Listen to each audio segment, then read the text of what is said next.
Journey through Interconnectedness. Chapter 7.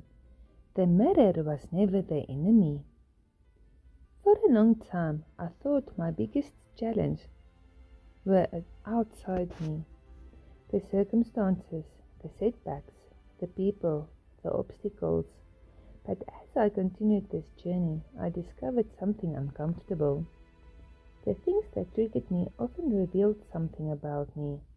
The things I judged sometimes reflected parts of myself I hadn't fully understood. The patterns I kept encountering weren't always appearing to punish me. Sometimes they were appearing to teach me. Life had become a mirror, not showing me who I wanted to be, showing me who I was. And while that wasn't always easy to see, it was one of the greatest gifts I've ever received. One of the threads I've discovered on this journey is this: the mirror was never the enemy, the mirror was the invitation. What has life reflected back to you about yourself?